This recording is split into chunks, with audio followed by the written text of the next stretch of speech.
정미경, 밤이여 나뉘어라. 무. 백고동 소리는 미세한 입자로 흩어지며 아침 안개와 섞인다. 습기를 머금어 비릿해진 그 소리가 살갗으로 스며든다. 들숨을 쉴 때마다 속이 울렁거린다. 바다 위의 호텔 같은 거대한 여객선이 천천히 선회하자 선창 밖으로 예태보리 해안의 풍경이 파노라마 사진처럼 길게 펼쳐진다. 어젯밤 떠나온 북독일의 키일로 되돌아온 게 아닌가 싶을 만큼 두 항구의 모습은 닮았다.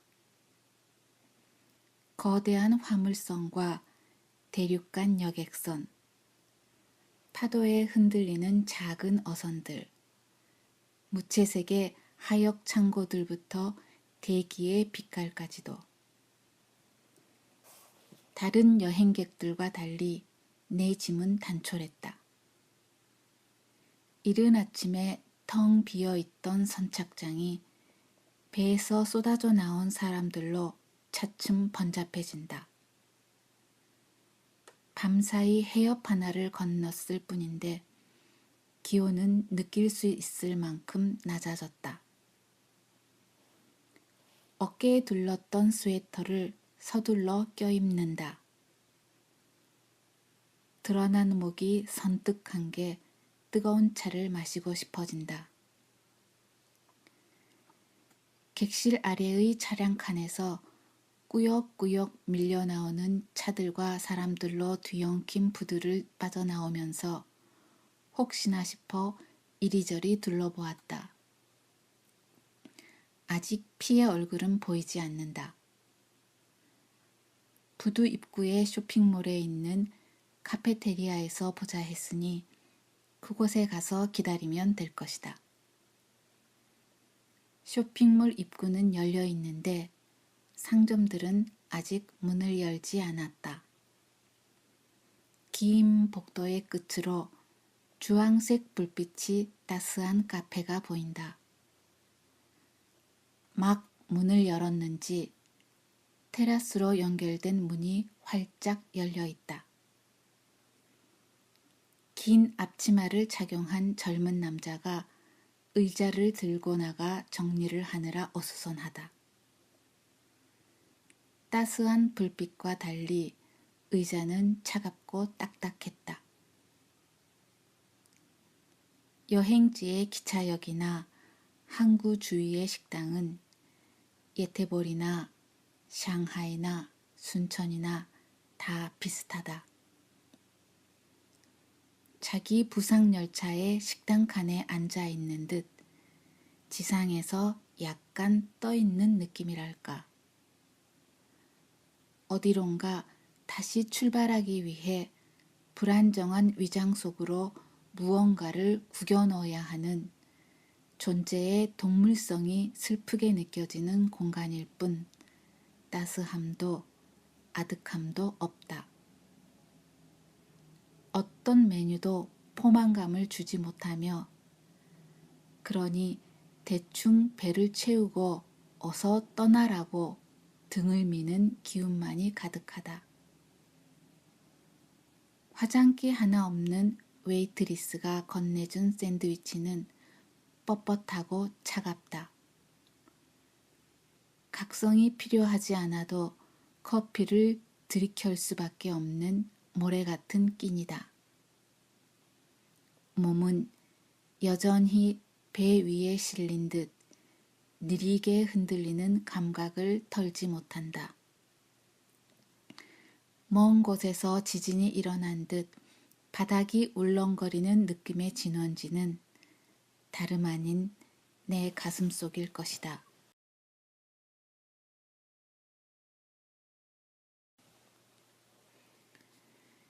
피는 굳이 나오겠다고 했다. 바쁠 텐데 라고 짐짓 말했지만 피가 나오는 건 당연하다고 생각한다. 나 역시 함부르크에서의 시사회 일정 끝에 굳이 오슬로를 연결한 것도 피가 아니었다면 잡지 않았을 스케줄이다. 사실을 말하자면 함부르크까지 온 것부터가 피를 한번 만나고 싶다는 생각에서 시작된 여행이었다. 마지막으로 본 게 벌써 9년? 10년? 그러니 내가 미친놈 소리 들어가며 전공을 버리고 영화판으로 뛰어든 것도 10년이 가까워 온다. 어려운 순간들이 많았지만 불운했다고는 생각하지 않는다. 만든 영화가 5편이 넘어가면서 평론가들은 내게 작가주의라는 이름을 붙여주었다. 언제부턴가 새 영화가 나올 때마다 매스컴에선 호의적이거나 악의적이거나 어쨌든 제법 큰 박스 기사로 다루어 주었다. 요즘은 영화제라도 참석하면 내 필모그래피를 줄줄 외우며 신이시여 하는 눈빛으로 바라보는 팬을 만나는 일도 드물지 않다. 국내 관객 수는 늘 어느 선을 넘지 못하지만 그건 내 능력의 문제라기보다는 애초에 내 지향점이 아니었다고 생각할 만큼 나는 조금은 오만해져 있었다. 유럽에서의 내 평판은 꽤 괜찮다. 남유럽에서 열리는 영화제에 처음 초청되었을 때 잠들지 못하고 설레던 밤에도 나는 피를 생각하고 있었다. 과장되긴 했지만 출발하기 전 어느 국내 신문은 유럽 현지에서 엄청난 논쟁을 불러일으키고 있는 아무개 감독의 유럽 영화계 순방이라는 특집 기사를 싣기도 했다. 함부르크의 시사회 초청장을 받는 순간 이번 여행의 진짜 목적은 피를 만나는 것이라고 생각했다. 피를 향한 신의 특별한 은총을 지켜보는 일로 내 청년기는 지나갔다. 모차르트와 살리에리? 피와 난 그것과도 달랐다. 재능에도 불구하고 불우한 현실을 살아야 했던 모차르트와 달리 피는 현세에서 이미 더할 나위 없는 영광을 누리고 있었다. 여행 가방을 쌀 때 나는 오직 피에게 보여지기 위해 모아놓은 기사 스크랩을 챙겼다.